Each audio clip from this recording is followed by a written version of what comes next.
Attention, prayer, and we pray. Surely I am being turned to thee, O Allah, being upright to he who originated the heavens and the earth, and I am not of the polytheists. Surely my prayer, my sacrifice, my life, and my death are all for Allah, the Lord of the worlds. No associate as he, this is my command that I am of those who submit. O Allah, thou art the King, and there is no God but thee. Thou art my Lord, I am thy servant. I have been greatly unjust to myself, and I confess my faults. So grant me protection against my faults, Allah, for none grants protection against faults except thee. And turn away from me the evil and the indecent morals, for none can turn from me the evil and the indecent morals but thee. But guide me, O Allah, to the best of morals, for none guides to the best of morals but thee. O Allah, bless Muhammad and the followers of Muhammad as thou didst bless Abraham and the followers of Abraham. Surely thou art praiseworthy and magnified. And make Muhammad and the followers of Muhammad successful here in the wilderness of North America as thou didst make Abraham and the followers of Abraham successful. Surely thou art praiseworthy and magnified. And O Allah, we beseech your aid, guidance, and protection. We invoke your spirit on this meeting session this morning. We seek refuge in thee from the accursed Satan.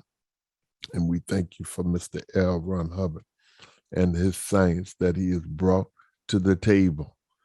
But most of all, we thank you for your humble servants, the Honorable Elijah Muhammad and the Honorable Minister Louis Farrakhan. In their names, we pray, and through their examples, we pray. Ameen. In the name of Allah, the Beneficent, the Merciful, I bear witness that there is no God but Allah, who came in the person of Master Farad Muhammad, to whom all praises are due forever. And in the name of the Honorable Elijah Muhammad, the exalted Christ, and the Honorable Minister Louis Farrakhan, the Christ that is in our midst, I'd like to greet my dear beloved brothers and sisters. Assalamu alaikum and Ramadan Mubarak. All right. So we're going to dive right on into it this morning. And as always, we are very grateful for those who join in and enter themselves into our pool, this exalted pool of thought, this exalted pool of scholars and scientists. But actually, in this particular case, we know that you're a scientist, and we recognize it, and we know that you're a soldier, and we recognize it. But in this case, you are more of a PC or a pre-clear, and in some cases you are an auditor.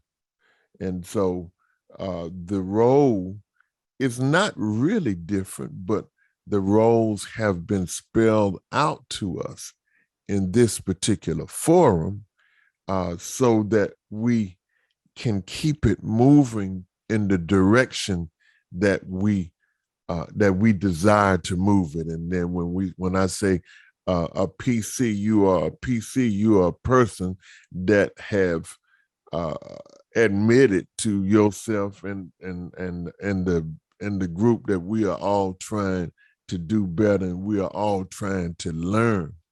So we observe the auditor's code. And of course, the auditor's code, it's sort of an extensive document, but the main two things, as Mr. Hubbard says with the auditor's code, is that we don't evaluate or we don't judge. We don't do that. And we don't invalidate. And so these are the main ground rules, which I think we have to continue to bring it forth, because sometimes we forget, and And sometimes we may be on a lot of different calls, and we may think that we on somebody else's call, but this ain't nobody else's call. This is STW. And so if we're gonna be on STW, there are certain rules that we're gonna have uh, uh, to abide by for the session to go right. Otherwise, we don't want to, I ain't gonna say we wasting time, but we we retrogress to a certain degree. And it's a difficult thing to do, as I was explaining yesterday or day before yesterday, because in an auditing session, you have no evaluation of judgment, and no invalidation. But we are also adding the element in this session of education, which is one of the 4 therapies. So we're trying to do 2 of the 4 therapies at once. And so I'm gonna write this out too for our sessions going forward, just so we'll know, just to remind, because the Quran said reminding, because reminding profiteth the believers. This is not a talk show, it's not a panel discussion. And if you have something to say, it's welcome. But we need to stay in the flow. And I know, and I don't expect you to agree with everything that I say, because I'm not worthy to be somebody to agree with everything that I say. But to keep the thing civilized, we have to realize and observe the auditor's code. If there is something that is said that is incorrect, you all have my number. You call me after the session is over. Don't interrupt the session saying this is wrong and this is so and so and so. That's not proper, because that is your perspective. And especially if I hear from more than one person about the same thing, then I'll know that we have some consensus or some reality there on what might have been said that was wrong. And if it was wrong, I will certainly come before you and make the correction. So that none of us, as I say, agree 100%. And I don't even agree with my wife 100%. And I hope she don't agree with me 100%, because I would lose some respect if she just believed it, took everything I said hook, line, and sinker. And so we are trying to develop a cadre of brothers and sisters who are critical thinkers, but just realize that this is not the forum where we just chew up what other folks say. If they say things, we go along with it. So that's because, inshallah, this is auditor training for all of you. If you are not auditors, I'm hoping that you'll become an auditor. I really believe, I might be wrong, at Brother Lukeman's class, he's giving you these fundamentals that we become auditors. The minister wanted all of us. He said that it's not for everybody, but he wanted as many of us as we could to become auditors, you see.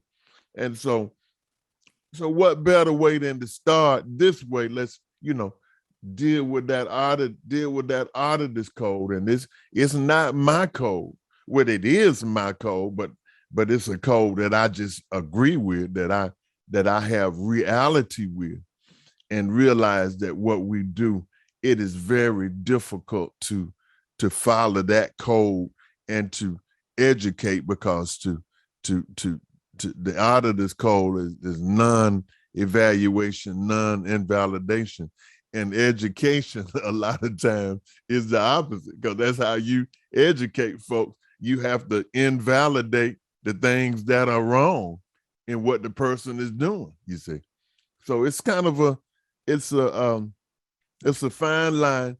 And I am not talking to anybody in particular. I'm just saying these are the parameters. And when you conduct your class, inshallah, I hope that all of you at some point in time will be conducting similar classes and forums as this, that that you will observe the same thing. God is no respecter of person, me, you, or anybody else. But he said the first law of creation was motion, and the second law was order. And this is what we are planning to do, and this is what we want to do going forward, especially after Ramadan. The texture of STW is going to change somewhat, because I want to get more into the education aspect of it.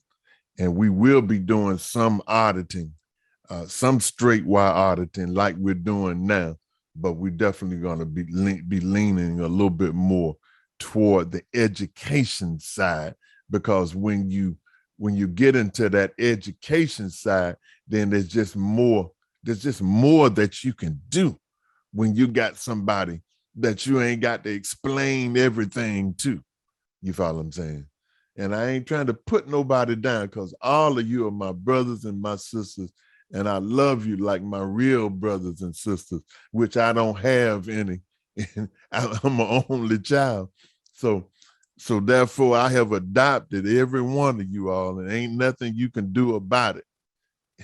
And that I love you, ain't nothing you can do about it. And I don't mean to sound authoritarianism. I don't like it, because I go off so that you can push my button with that authoritarianism crap that some of us want to employ, But nevertheless, these are the types of things that we have to, I think that we have to observe, because I've been doing this for 4 years now. So I'm seeing, sometimes we starting to shift, and we start feeling, it seems like it's like we on another platform or something like that. But this is the platform of STW. No invalidation, no evaluation. And we try to stay within those parameters and do educating at the same time. So if you got a correction, you don't just say, and for an auditor, don't just say, well, are you wrong? No, what the auditor does is just like one of our main auditors that we have, which is the Honorable Elijah Muhammad. You know he was an auditor? You didn't know that? He gave us one of the best auditing processes that you can give us. He said, the best way to condemn a dirty glass is to put a clean glass up beside it. So if you hear something that might not be right, that don't sit well with you, well, then present the thing that is right. But just be careful, because I am the auditor, so I'm responsible for each one of you ultimately. You know what I'm saying? And then when you take the floor, then actually you are auditor too. So you start auditing me. Now, I don't want no subpar, substandard auditing of me. If I give myself up to you, if I give you my ear, really you are my auditor too. So you be careful what you say to me. And by Allah, I will be careful what I say to you and how I say it. And let's be careful of what and how we say to each other. And then we will be, then the session will move in a way I think that Allah intends it. It will move in the most, as I call, the auditor's course. And I not have spent too much time on this, but I just thought we needed to do this. We will if we go by the art of this code is really, I have seen in it in my studies, the art of this code is really a code of civilization. That if we follow this code, then this code will make us more civil, more civilized. Civilized, the meaning that we use in here is being more agreeable to live in peace with. So thank you for bearing with me for that. I really didn't intend on saying that. It was on my mind and really intend on doing it. So it's out now by Allah's grace. Let us get started with part number 13. Sister Haviva, we're going to start with ayat 53, right at the beginning of part 13. If nobody has any questions about what I just said, I take that as a no. All right. Sister Haviva. Assalamu alaikum, Mom, family. Alaikum salam, Ramadan Kareem. Surah 12, Yusuf Joseph, part 13. I seek refuge in Allah against the accursed Satan within and without. Ayat 52. And I call not myself sinless. Surely man's self is wont to command evil.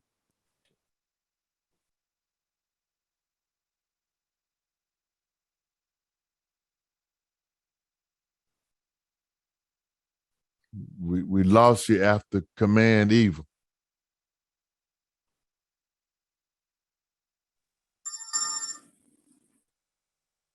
Allahu Akbar. We didn't hear the whole thing. We lost you. Okay, I'm sorry, beloved. Sir. I'll start over. Surah 53. And I call not myself sinless. Surely man's self is wont to command evil, except those on whom my Lord has mercy. Surely my Lord is forgiving, merciful. Allahu Akbar. Okay. All right. So I call not myself sinless. And so he's exhibiting humility there. And of course, Jesus had this famous saying, let he who is without sin throw the first stone. The Bible says all have sinned and fall short of the glory of God. And I think we can all bear witness that we're not holy. Even the minister said at one time, I remember, he said that, he said, don't look at me as holy. He said, I ain't holy. But then he turned around and he said, but I'm damn sure righteous. You see, so once we understand, these concepts, holy is pure, nothing added, nothing taken away, and the only holy one really is Allah. You see, and so he says, I call not myself sinless. Surely man's self. All right, then that goes back to the person. The person is the self, as the static or the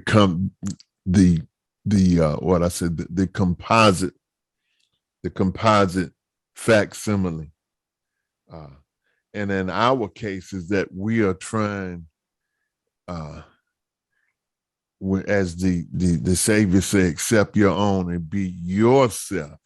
See, yourself is the righteous part of yourself. Yourself is the best part of yourself. Now, our enemies have written things into our facsimile bank that influence us away from ourself, and we were talking about it the other day, that that Jesus did not die. He said, Jesus said, I come to save you from your sins. And the Honorable Elijah Muhammad said that no, he didn't come to save you from your sins. He came to save you from the sins that the white man have enforced on you. So when you think about accept your own and be yourself, this is the self of God that he has shared with us, you see. And so he says, I call not myself sinless. Surely man's self is wont to command evil, except those on whom my Lord has mercy. Surely my Lord is forgiving, merciful. So I hope I haven't opened up a can of worms on this right now. I think when he says that man's self is wont to command evil, I think that this is the part of our person that has been influenced by the enemy, that part of ourself that has an agreement with hell, that part of ourself that has a covenant with death. And so Allah comes with the truth. For the truth, when the truth is it's shined on the believers, the truth is the light. The truth is the light that when this light is turned on, then the real self will be able to separate himself from that which the enemies have implanted in ourselves, in our facsimile banks. Any questions? Is that making sense? Or do I need to explain a little bit more what I'm saying? It makes sense, Brother Bartine, and you could always add more if you choose, but it's making a whole lot of sense, sir.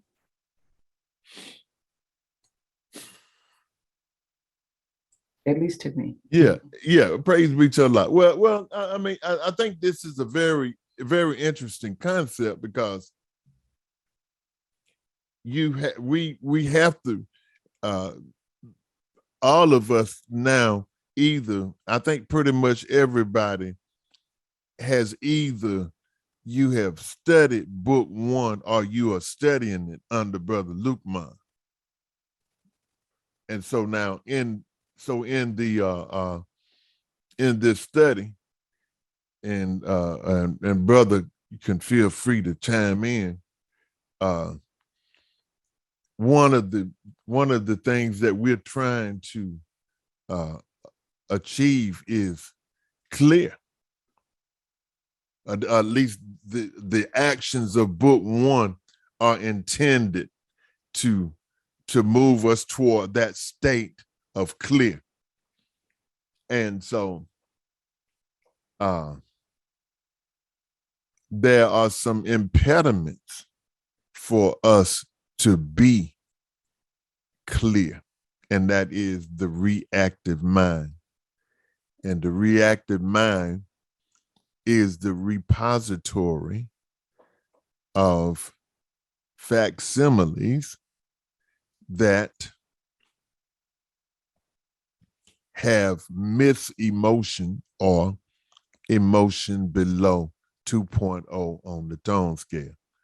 And see, this goes back to what I was saying earlier, which makes it so difficult. It makes it difficult for me, and then it makes it difficult for you too, because you hear me saying something, and then you don't have the right context, and you being the soldiers, scientists, and warriors that you are, then you say, man, you know what I mean? It causes you to react. And so this is what I'm saying here, right? When you start talking about the self, when we've talked about it before, and I'll be as succinct as possible. What you're dealing with, say what you have to deal with is that you have the physical universe, You wake up in the morning, you got to deal with the physical universe. You got to deal with your body. You got to deal with, you know what the physical universe is. It's just what you look around. That's the physical universe. What you see is, in your room right now, physical universe. Then you got to deal with your body. Well, you are in your body. So you know how you feel. You might have an ache and a pain, or you might feel good or whatever. And then you have your mind. And what is your mind? Your mind is the repository of facsimiles. Now you can divide that into your standard memory, which you have your regular facsimiles, and then your reactive mind, which is the repository of the mis-emotion, of the lower facsimiles or the heavier facsimiles, which have attached to them mis-emotions or emotions below 2.0. So nevertheless, the mind is basically pictures. All right. All right. So and then you got you. So understand, first of all, that you are not your mind. You are an eternal being. You are not your mind. And so what happens is that when we begin to understand the nature of the mind, then we come into a new awareness of self.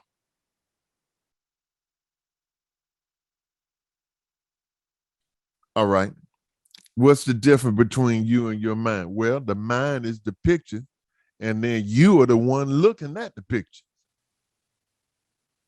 The pictures are there, but the pictures wouldn't mean nothing if it wasn't nobody to look at the pictures, and you are the person that look at the pictures. And so when you see, even when you pray, see, sometimes you have to kind of separate yourself. My life, my death, my prayer, my sacrifice is all for Allah. So sometimes it's easy for us to identify our shortcomings, the shortcomings that are in your mind, the shortcomings that tell you, the facsimiles in your mind that tell you, well, my life, it ain't all the way for Allah. My death ain't all the way for Allah. Sometimes when I pray, I think about other stuff when I'm praying. So that ain't all the way from Allah. My sacrifice, well, that ain't all the way. That's the imperfect aspect of yourself. So he says, the mind has an influence on the self. So when you are able to see the self separate from the mind and recognize that there are things that have been put and implanted in the mind that are other than self, then you can see more clearly that you really are a righteous person. And the fact that you can recognize how you might have come short with your life, your death, your prayer, and your sacrifice, that is yourself that is informing you of that. That is yourself that is helping you to delineate you from your mind. You are not a feeling. See? Is that making sense? Yes, sir. Yeah. Yes, sir. Yes, sir. And it's just difficult. Like I say, it's difficult to say a lot of this stuff because I can see when I'm talking from the perspective, and I ain't trying to ring my bell or blow my horn or nothing like that. You know, I have really studied this. Now, you can still put what I know on the head of a pen, but I have studied this stuff. And so when I'm talking to you, I'm trying to do what the minister asked us to do. He said to get this knowledge, bring it back to your people, to distill this knowledge to us. And sometimes it's just very difficult because, see, on the one hand, you don't know if you haven't studied it. But then on the other hand, you are the original man and the original woman with 66 trillion years of data that you are drawing from. So even though you haven't studied all of what I have studied, I have to keep in mind and have to respect what you do know and what your sojourn in this universe have produced in your mind. Go ahead, Sister Carol. Assalamu alaikum, Ramadan Mubarak. Wa alaikum salam, Ramadan Kareem. Okay. The I, me, is looking at the pictures, which is the mind. Right. Okay. Mm-hmm. Yeah, when you said, well, who's looking at the pictures? Okay, yeah. Where is the brain in this? Good, very good question. The brain is in the body. Brain is part of your body. Brain is part of your body. Some people, when they die, they donate their brain for research. Your brain is sort of like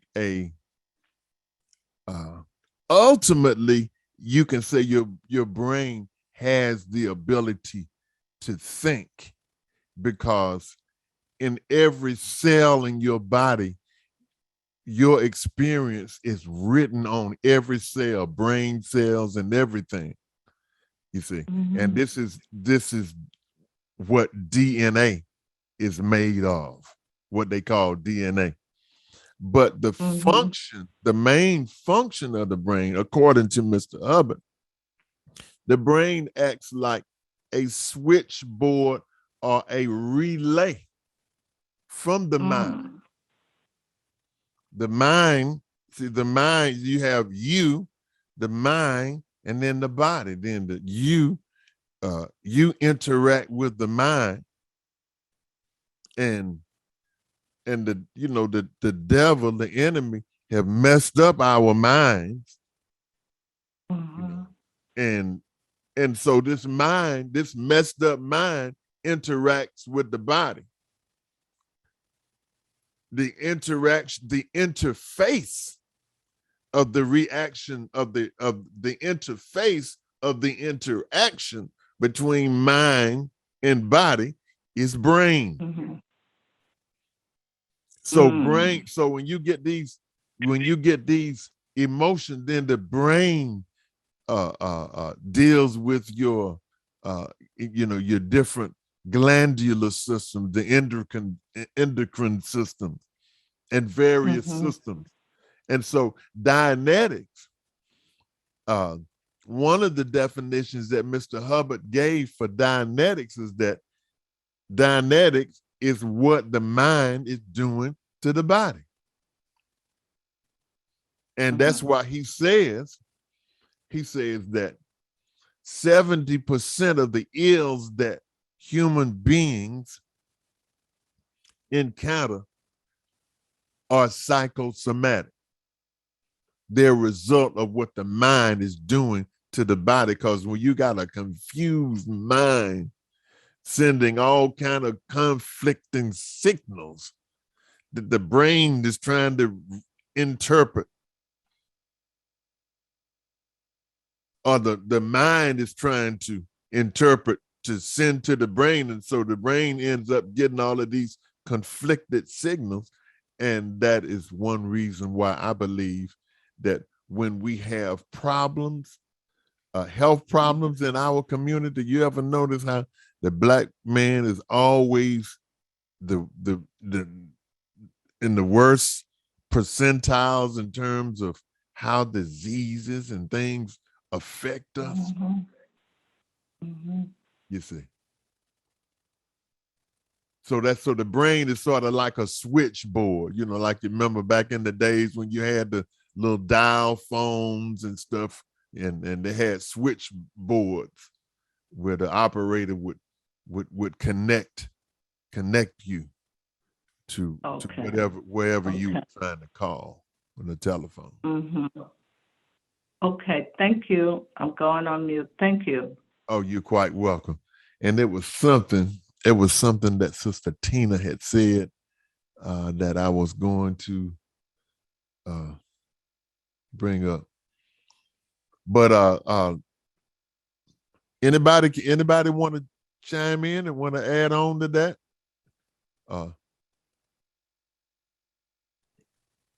Because that's a very important thing. And this is what go ahead, Sister Tina. Yes, sir. Okay. When you mentioned the operator and the switchboard, so when engrams come in, they come into the switchboard?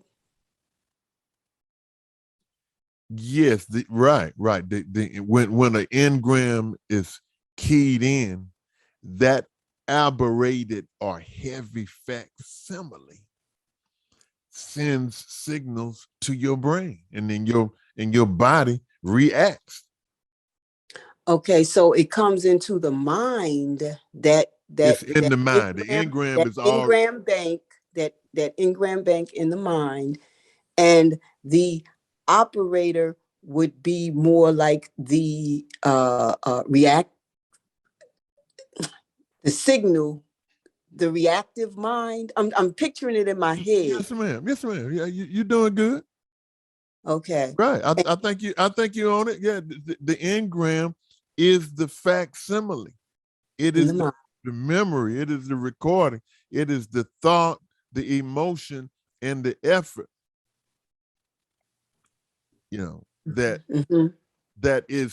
is translated to the body, and that's why engrams are dangerous. You follow what I'm saying? Because they're real heavy. They're just heavy in the sense of having weight and having force.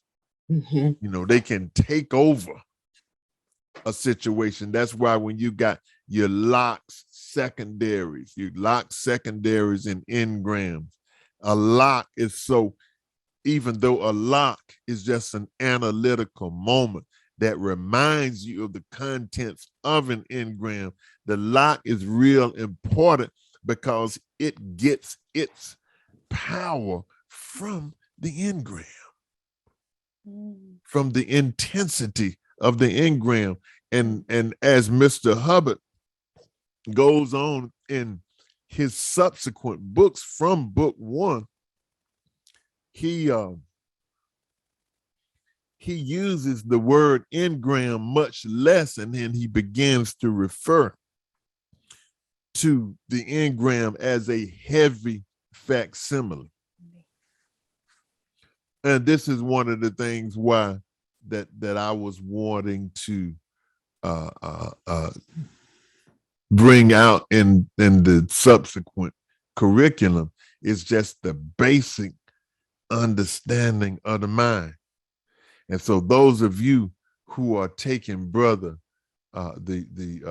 book one course with Brother Lukman, then you can all of these things will work together, you know, because he's giving you what he's giving you. He's that with book one gives you sort of a detailed outlook on these fundamental things of the mind. Go ahead, Brother Luke, man.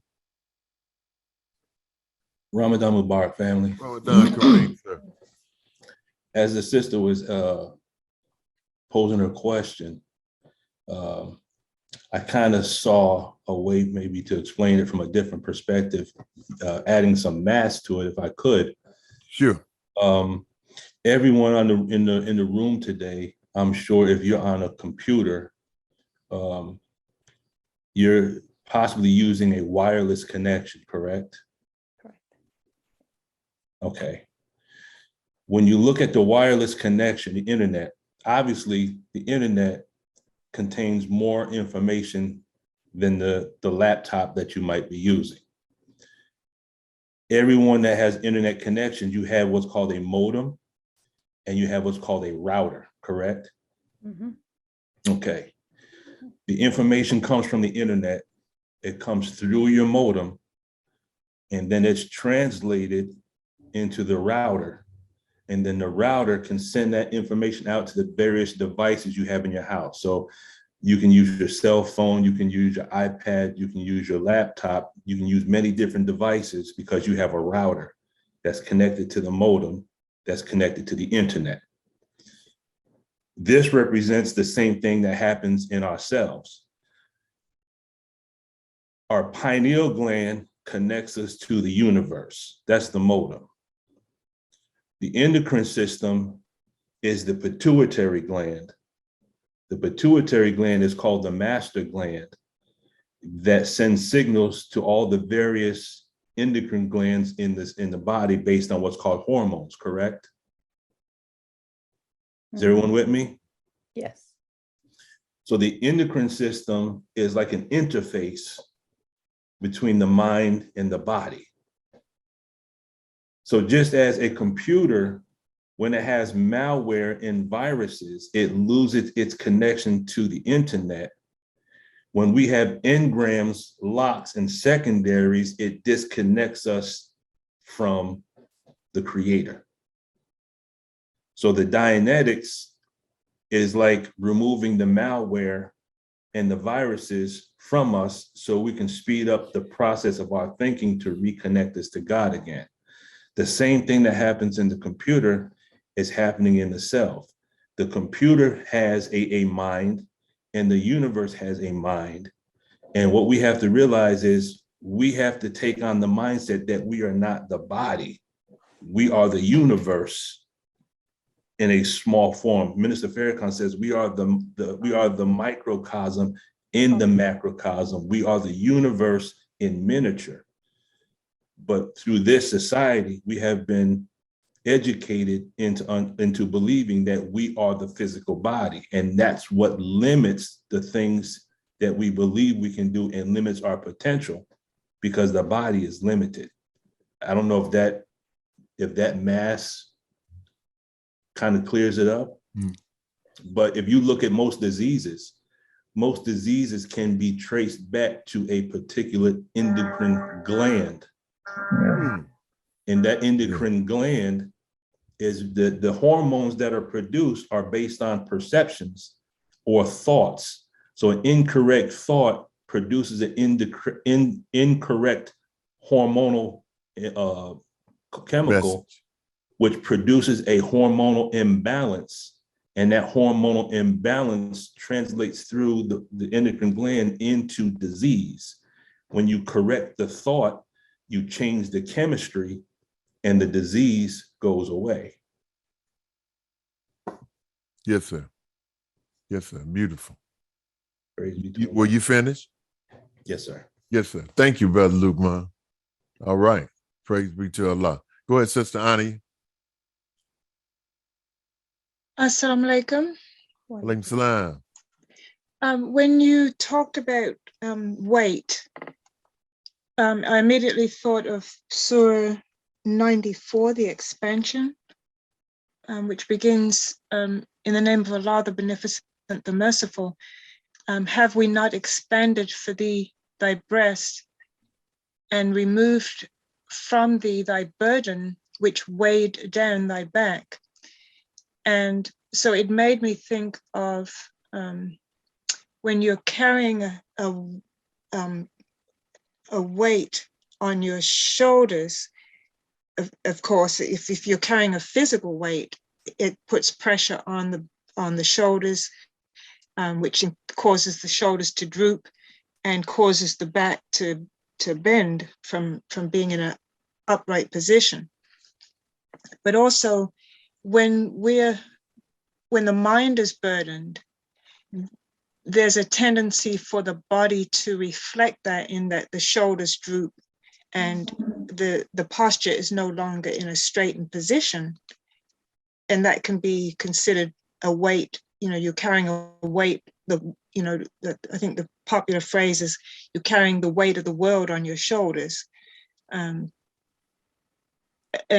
so I looked at that also as, if we're connected to Allah, as Brother Lukman just used that word about being connected, if we're connected to Allah, then we're in, as a living perpendicular, the back is straight. We're connected, we're practicing righteousness.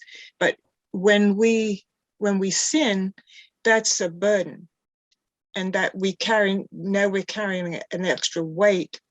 And because of that, the shoulders droop, the back is no longer straight. So I looked at it in that sense, of that if the engrams are often times connected. You're following? Yeah. Okay, yes, sir. Yeah, I follow. Yeah. Thank you. Thank you, Sister Annie. All right, sister, is it Shayla? It's Shayla. You said it correct. Ramadan Mubarak, everyone. Ramadan Kareem.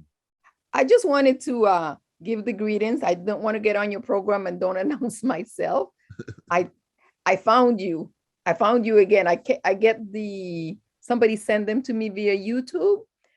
Well, I go and look because I could not find the address to get back on here, and I didn't want to call Brother Lukman because he already sent it once. But thank you so much for having me. It's a missing when I don't get it in present time. Yes, ma'am. Well, you have my permission to bother Brother Lukman. Thank you. Yes, thank you, sister. All praise is due to Allah. Well, thank everybody for what they said. Because like I said, and like I was saying, and I definitely didn't want to be misunderstood with my opening comments. Just everything you say is of utmost value. And one of the things that Scientology does, it helps us to sort of fine-tune our machines. You know what I mean? That's what Dianetics does. It just helps us to fine-tune things, and so that's the spirit. We moving forward. We got a whole world to help our Lord build. If God is a man, then and his kingdom is coming. Well, then, do we think the spook's gonna build a kingdom? I don't think so. We got to have realized men and women who are dedicated toward working. And Allah, he's going to, not that we do it for reward, but he's going to reward us. And so it says work cheerfully. Anyway, we spent quite a bit of time on that. But see, these are the things, and we were talking, Sister Carol and I was talking, and we were talking about the fundamentals, Brother Lukman. And once when we get the fundamentals, when we really understand these fundamentals, then we are able to make it our own. You notice the fundamentals are just very simple principles. So it creates a sort of a clean slate that you can insert yourself into. So all praises are due to Allah. Thank you so much, everybody. So now we're going to go, Sister Haviva, if you would, dear. Yes.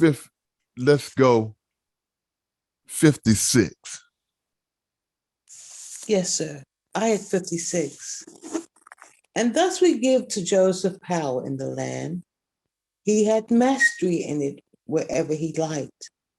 We bestowed our mercy on whom we please, and we waste not the reward of the doers of good. Allahu Akbar. We waste not the reward of the doers of good. It makes me think of what the minister had told me. I think it was around 1990. And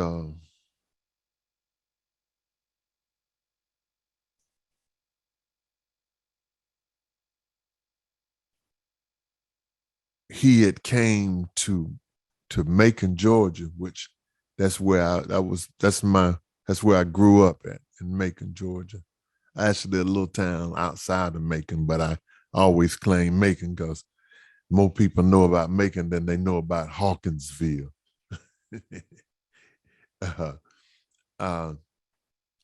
And he had came to Macon for his first time.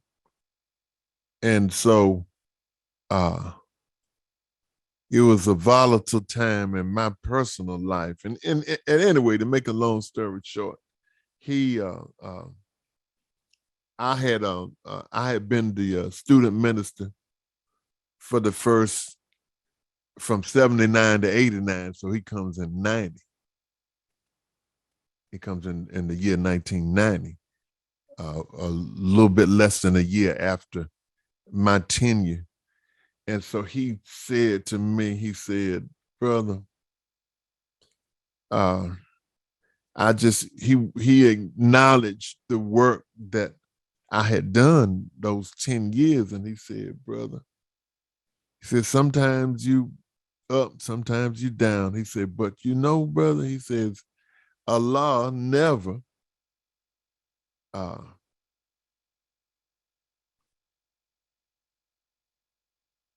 ignores, and I'm paraphrasing, ignores the work of any worker.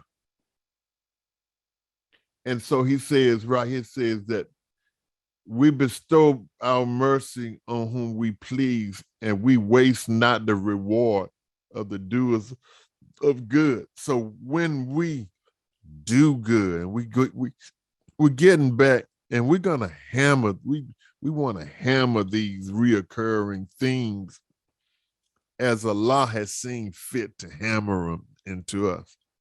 See, the reward of the doers of good. See, when you do good, the doing of good creates a fusion between you and Allah. When you do in the name of Allah, the doingness.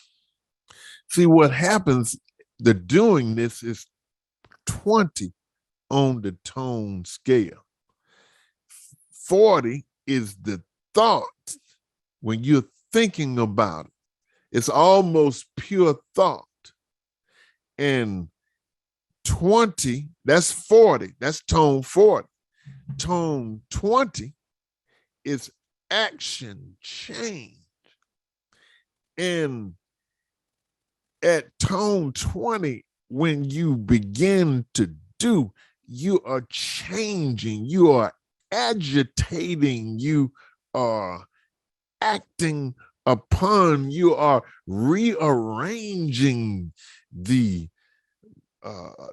molecular physical structure of the universe, and in your arranging, in your moving, in your changing of this, you become fused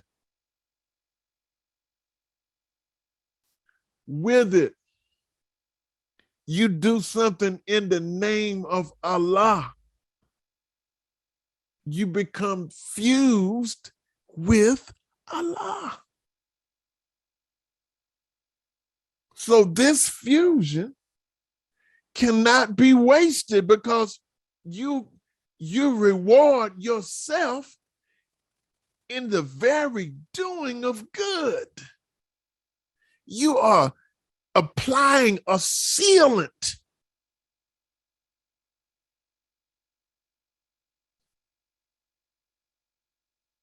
that fuses you with Allah.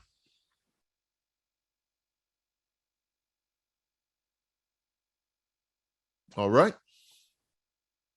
Any questions?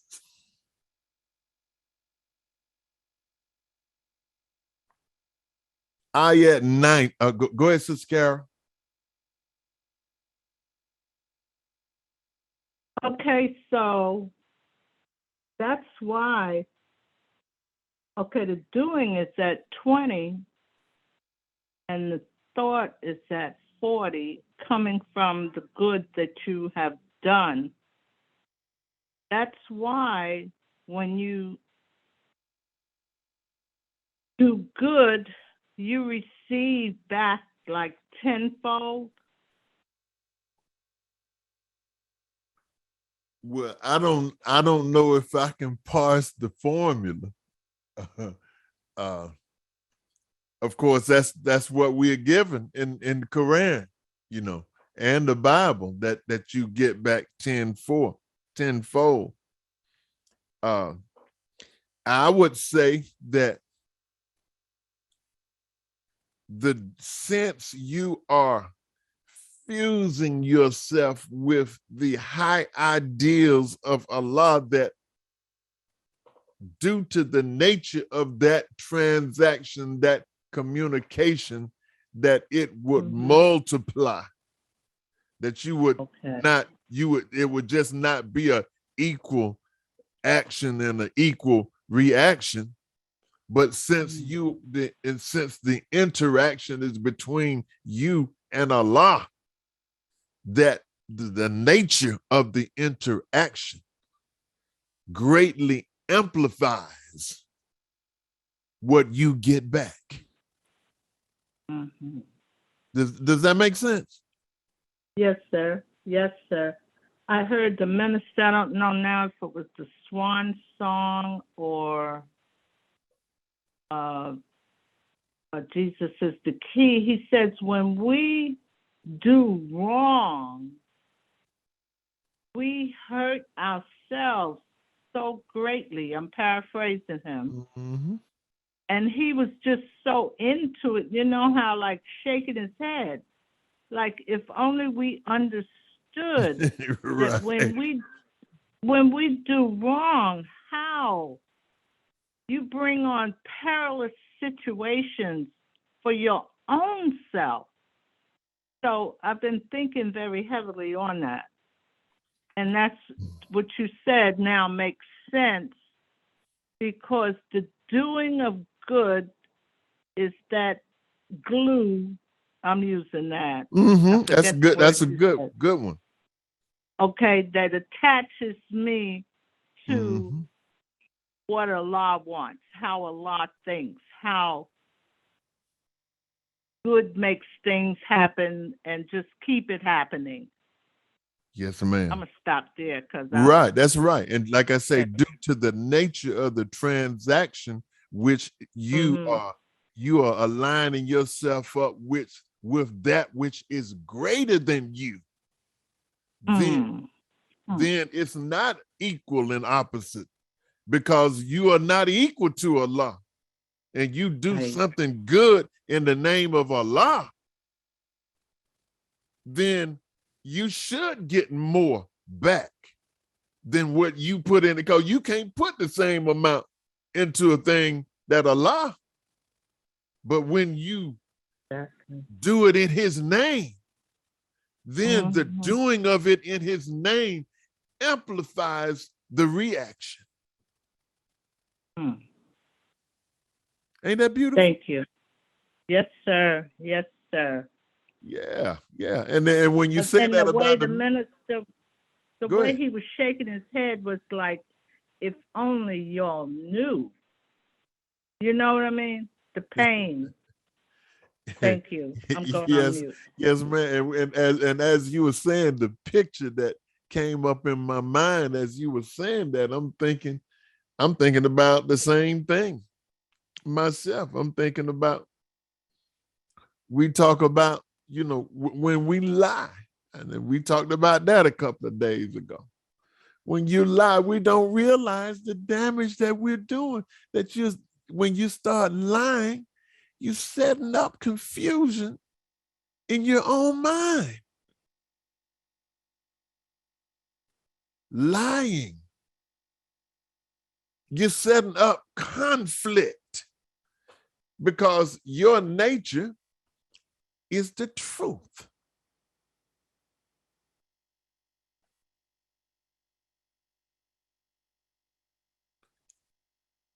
All right.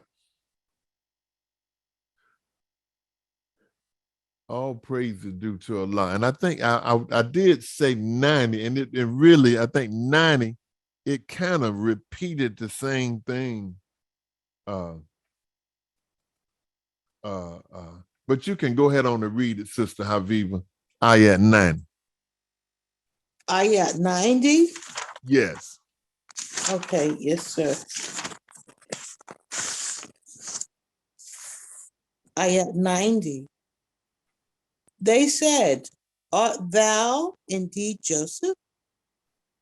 He said, I am Joseph, and this is my brother. Allah has indeed been gracious to us. Surely he who keeps his duty and is patient, Allah never wastes the reward of the doers of good. Allahu Akbar. Yeah. Yeah. So he's saying the same thing again, that he said, and maybe a slightly different context of the story about him, Joseph, and his brother. But the moral of the story is that we have to, he who keeps his duty. So now, keeping your duty would be something, keeping his duty and his patience. So that's something, there's a relationship between keeping your duty and being patient. And that ties back in to the Scientology upper indoctrination, called the tiaras, or the training routines. So the first training routine is called Be There. And when you look at this training routine, the end phenomenon, or the end result of exercising this routine, is that you develop patience. And so a patient person has an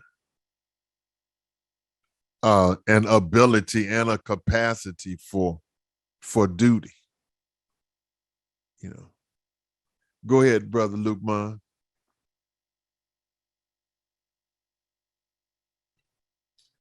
Could I back up just the 2 points before ayat number 90? Absolutely. If you look at Surah 12, verse 76, it says, we raise in degrees whom we please. And that word degree, when you clear the Arabic word for degree is daraja. 76, you say? Yes, sir. Mine says, so he began with that sax before the sack of his brother. Let me see. Yeah, it's near the end of it, I think. Yes. It says, we raise in degree whom we please. It's toward the end. Okay, I got you. I got you. All right. Well, that word degree in Arabic is daraja, and the word daraja also means tone. So we could substitute the word tone for degree, and it would say, and we raise in tone whom we please. And if the auditors are the ones that have obeyed the instructions of the minister, then quite possibly that we could represent or include those that are doing the auditing. And it would imply that the auditors raise in tone who they please. That was one point I saw. And then I saw in Surah 12, verse 84, it says, and he turned away from them and said, oh, my sorrow for Joseph. And his eyes were filled with tears on account of the grief. Then he repressed grief. So we have repressed grief here. And then the next verse says, by Allah, thou wilt not cease remembering Joseph till thou art prey to disease, or thou art of those who perish. And looking at those two ayat together, it reminded me of when you hold on to grief, holding on to grief leads to disease. And holding on to grief could also lead to dying. And that's why it's so key to let go of that repressed grief, because holding on to that grief, again, it's energy that is converted into that interface between mind and body. And repressed grief, there's another part that I just read. He made reference to what's called a condenser. And a condenser is something in an electric system that stores energy. And he was saying how storing emotions can cause a breakdown in the physical body. But this is something I just read in the doctorate course. But I thought was interesting, those 2 points in the Holy Quran have ARC with Scientology. Praise be to Allah. Yeah, like he said, the grief, and like he says that thou art a prey to disease. It talks about grief before that, as you were saying, and grief is in the mind. Grief is a part. Grief is an emotion that is attached to a facsimile in the mind. And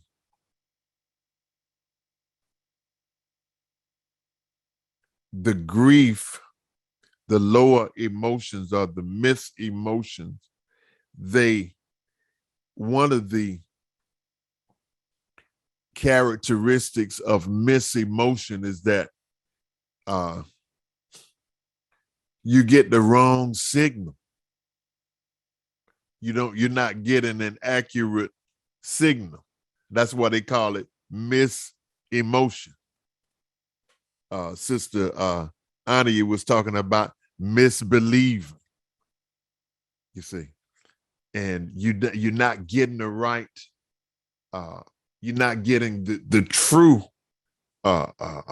message. And so it goes back to what Mr. Hubbard was saying, that said Dianetics is a study of what the mind is doing to the body. So when you're in grief, your stuff ain't straight. The path of your thinking is not straight. See, and the mind sends the body erroneous messages.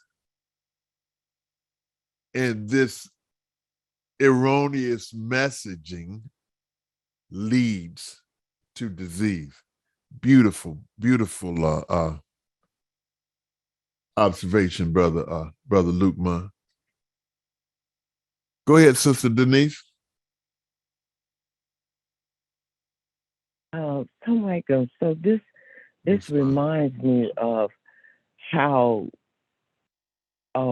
as you saying about grief and holding on, like you hold on to pain. You're hurting and you're in pain, and you still in pain 25 years later because you refuse to let it go. So whatever pained you 25 years ago is still there. And it carries over year after year because there's nothing that would erase it or ease it, or the forgiveness is not there for you, the person that's holding the pain. I just can't forgive myself for what I did. And year after year, the pain is still there. And whatever happened, the person may have deceased, gone, or whatever, but you hold on to that. I don't know. I'm not gonna say like it's a ribbon or a prize, but you hold on to that like, Allah, you can forgive me for something, but this one thing right here, you can't. No, I can't. I can't let that go, because that, I guess you was thinking about if it was you, maybe you would hold on to it. But when I was thinking about the Allah ways is not our ways, His thoughts is not our thoughts, and sometimes we have you talked about the thinking that misdirect emotion will tell us, yeah, you need to punish yourself and just keep it going, because you wouldn't forgive somebody for this. And then to know that Allah ways is not our ways, because we didn't know the way of God, how God does things. And it's like, what? No, they don't need to be forgiven. They need to be punished and double punished. And that's what we do to ourselves. And even though we have that self-accusing spirit to remind us and correct us, it's like, I was just thinking about, once you correct your children out of love, you chastise whom we love, you don't keep beating them. I mean, it's like, okay, right. You beat me for time, why you still beating me? Come on, we just let this go, and I used to say to my children, okay, I'm getting you for yesterday, today, and what you might do tomorrow, okay, and this is it, because tomorrow is a clean slate. Okay, but I got to get you for everything because I don't want to have to do this anymore.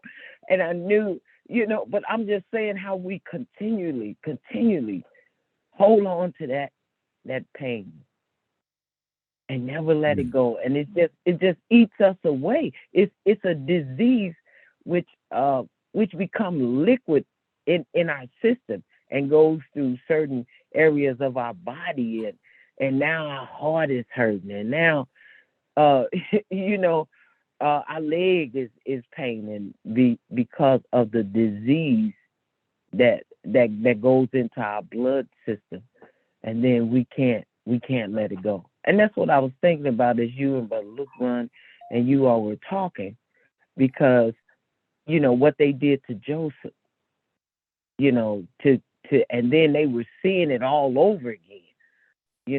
What is that? KUN, or it's happening again. Now it's happening with our younger brother. And then the remembrance of Joseph, I think it said, stays with you, because you can't get over what you did with the other brother. And now this happening again. So those were my thoughts on that. I'm saying, wow, okay. And this doing of good, acts of kindness, doing of good, it helps you. It helps the person. It helps us with except, everything I read after all of that, it said, except those who believe and do good. I mean, look like every other verse was saying that. Mm-hmm.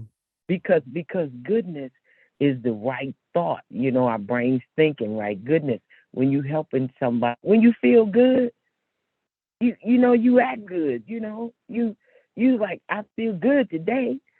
Then James Brown song becomes your theme for life.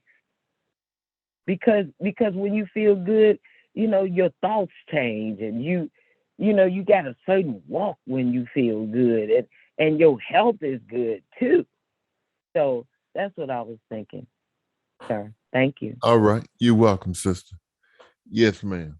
And one thing that you want that I think you can consider that is that, well, see, this is the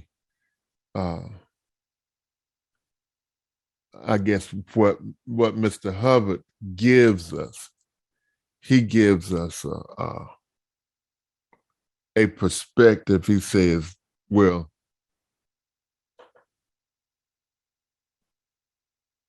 when you talk to people, oftentimes they say just like you were just saying, Sister Denise, that people hold on to things. A lot of times it's not holding on. So a lot of times it's just you stuck.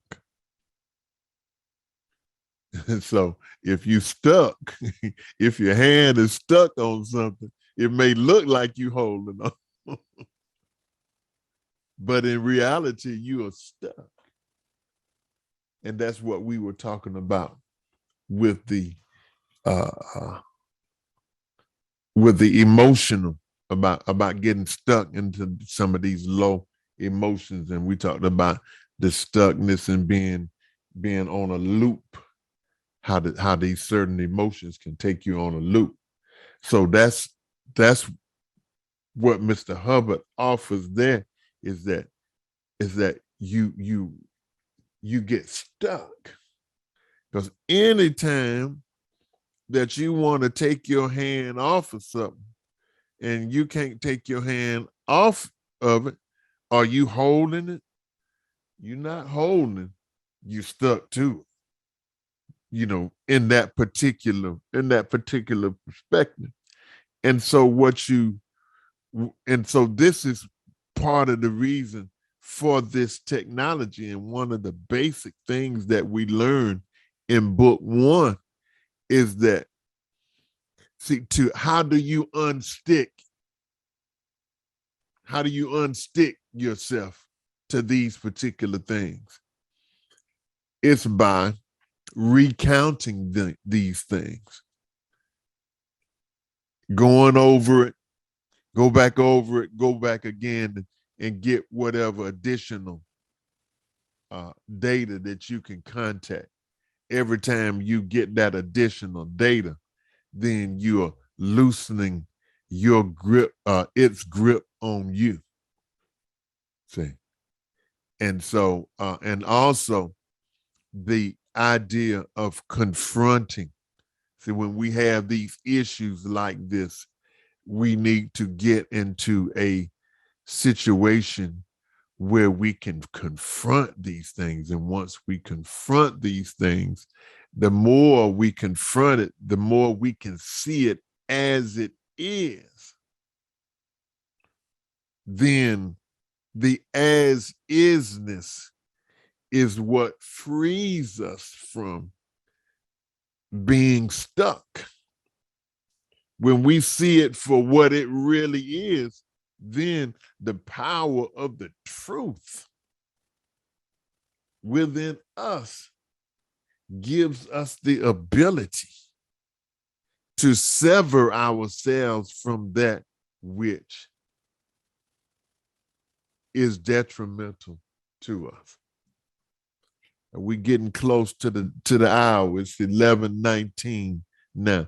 Did someone else? I thought somebody, okay. I thought that was you, Brother Luke, man. Go ahead, brother. No, if I could just recommend, there's a brother named Brother Abdul Malik, the brother that took the minister on his first Hajj. Right. Yeah, the imam. The imam. He recommended a book, and it's called Deadly Emotions. And it shows all the different emotions and specifically what diseases they're connected to.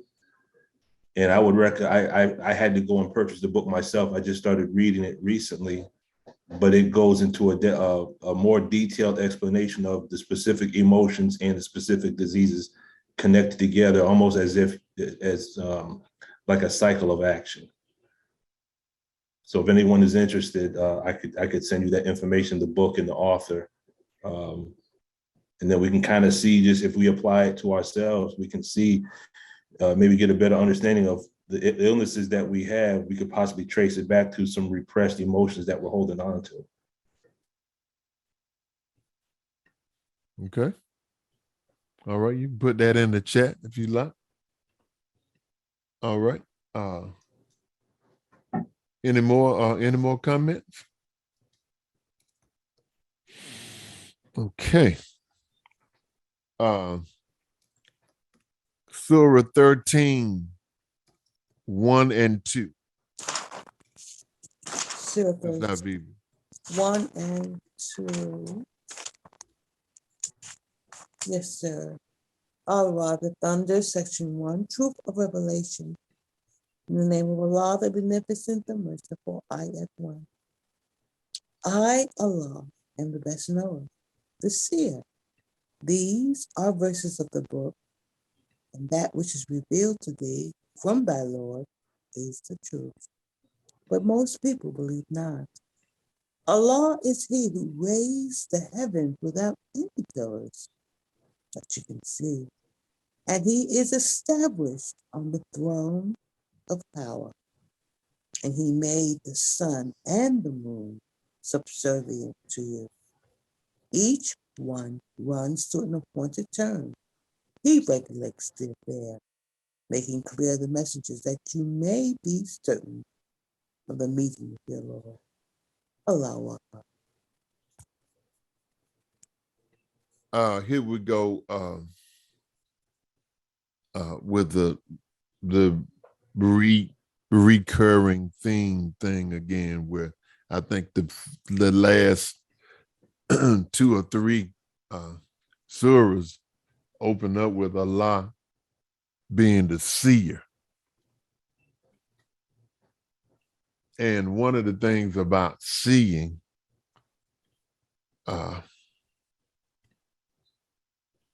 seeing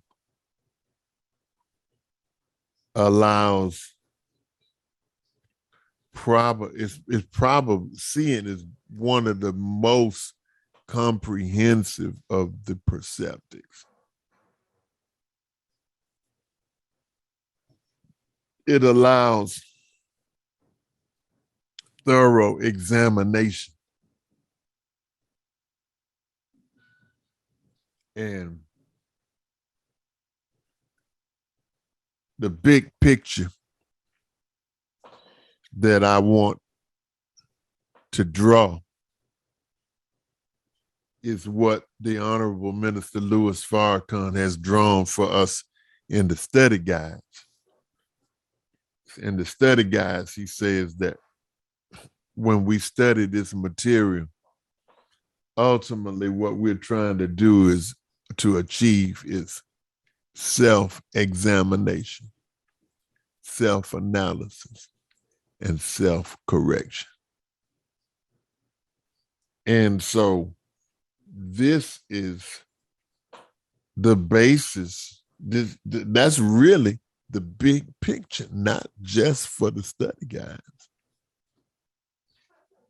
In life, you examine when you go to the doctor, he examines you. The first thing he does is he looks at you. Now, he does have the stethoscope where he can hear your heartbeat and hear your blood flow and all of this kind of stuff. but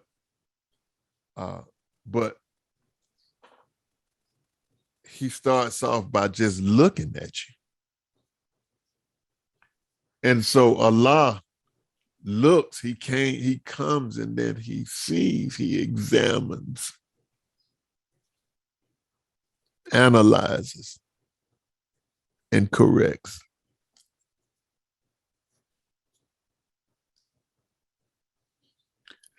He corrects with the truth. When what he sees, he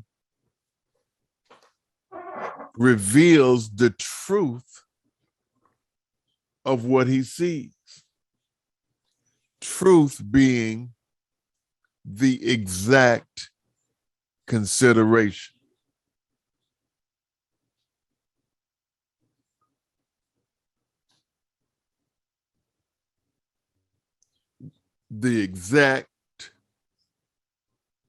The reality of what he sees, of what Allah sees. Because when Allah sees it, well, his thoughts are from above, our thoughts are from below.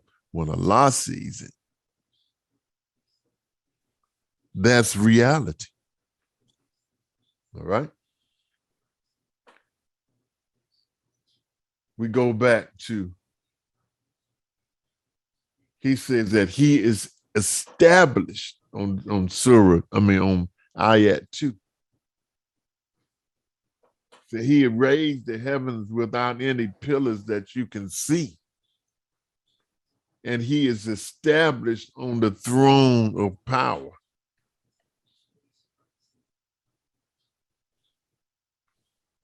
I thought that word established was of significance.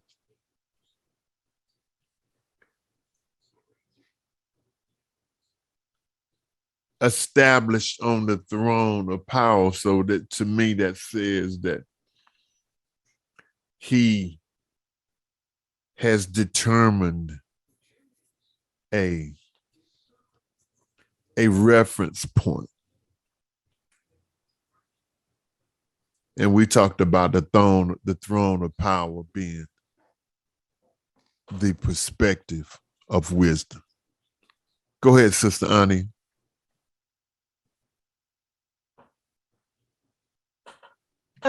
Brother Batin, when you mentioned the what was it?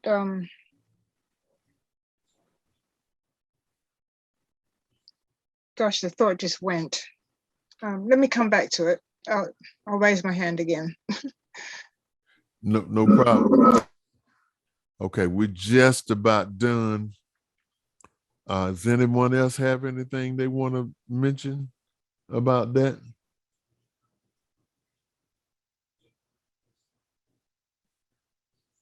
Okay, I'm trying to find the. Go ahead, Sister Denise.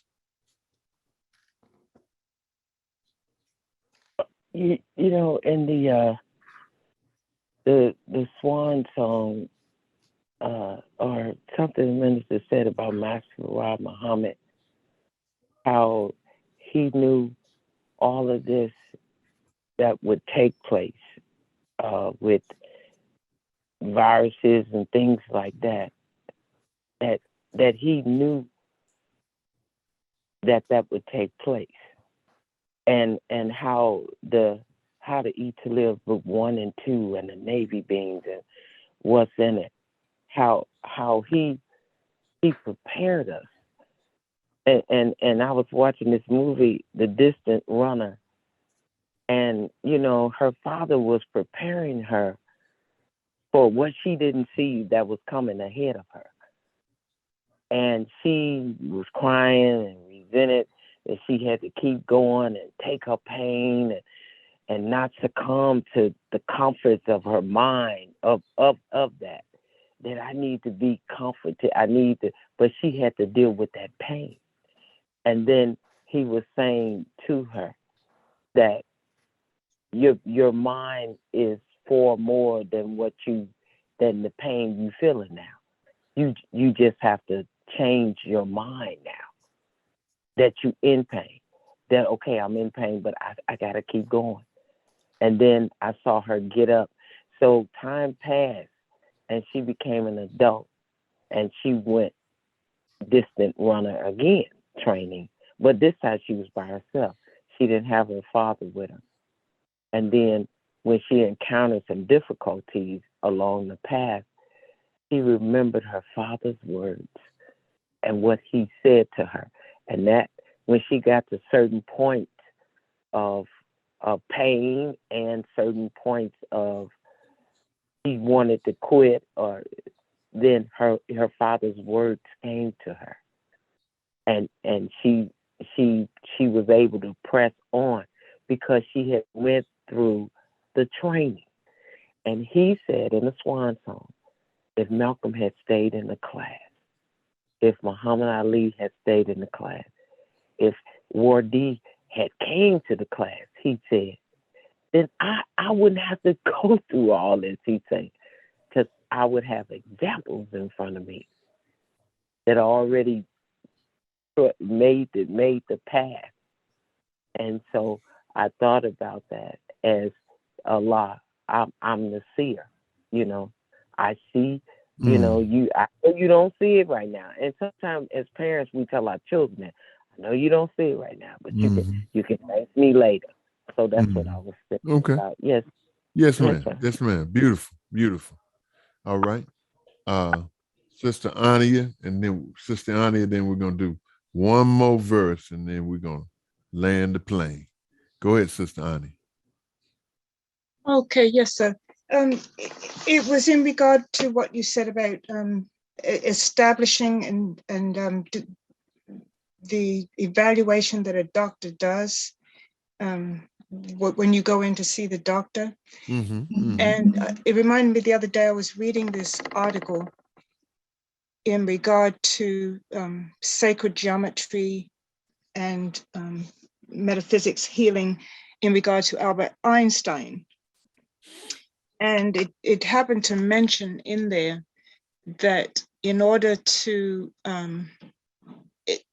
do an evaluation on the person, that they first had to establish what the person's condition was before they got sick. And they mentioned the time track. And that's what they apparently in his day, that's what they referred it to as the time track. And they would have to go do certain certain, you know, things they would have to do to establish what the person's condition was before they got sick, what was their normal condition. Before they could apply healing methods, they had to know where that person was before. And so they would take them down the time track to see at what, you know, where they were when they were well, and at what point, what changed when they got sick. So that made me think about our, you know, of course with Dianetics, but then also our time track with having gone through slavery and the condition that we were in before we went into slavery. And then, you know, so that's an evaluation that we have to do. And these techniques that we do in science, in Dianetics, takes us back down that time track. Yes, ma'am. Yes. Okay. So that was it. All right. Beautiful. Beautiful. Yeah, I thought about I guess what both of you all said, you and Sister Denise, this whole thing about seeing, Allah seeing, so, you know, we can see physically, and then we can see also in the mind's eye, you know, and when we have the big picture, well, what is a picture? A picture, if somebody give you a picture, what do you do with it? You look at it, you know, you see the picture. So seeing in the broadest sense. One more, and then we're gonna close it on out, inshallah. Ayat 11, Sister Haviva.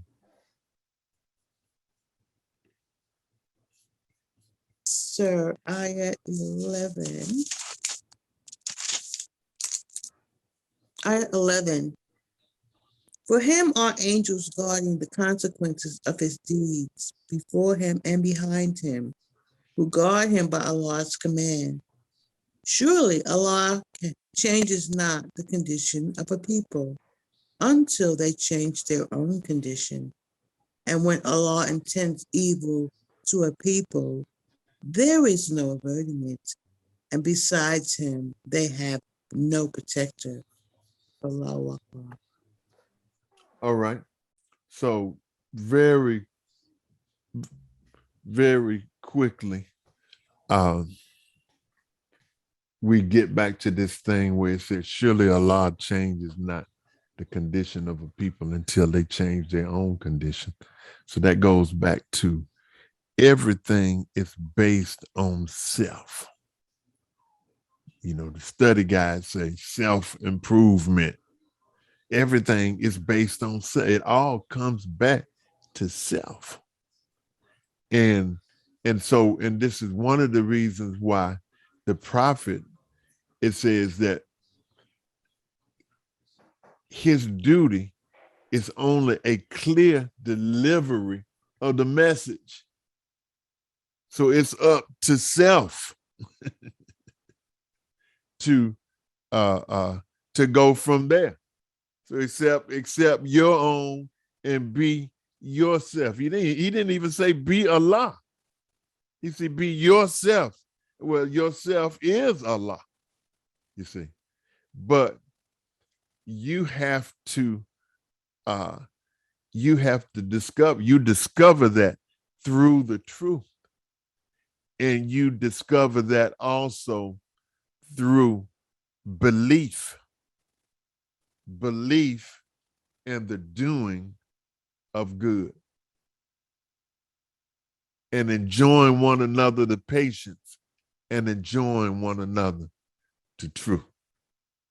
So, and then we had the question a few sessions ago, we were talking about why was numbered in the concentric circles in the 8 dynamics, why was self number one?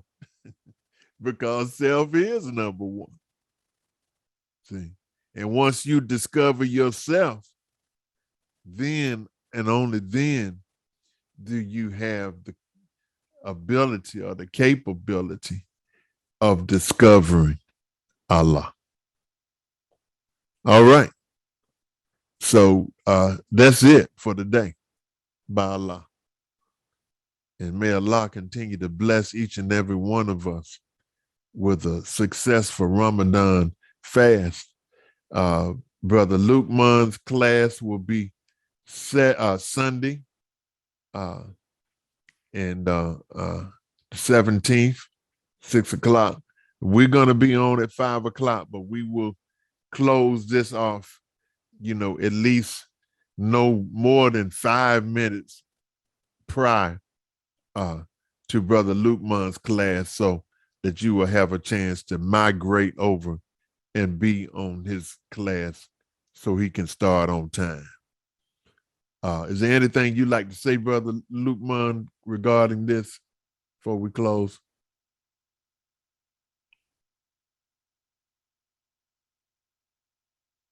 Looks like he might have stepped away. All right. Thank you, everybody, for your participation. And actually, this is what everybody is saying. And I appreciate everybody's comments. Appreciate everybody's presence on this line today. And may Allah bless each and every one of us with a successful Ramadan fast. And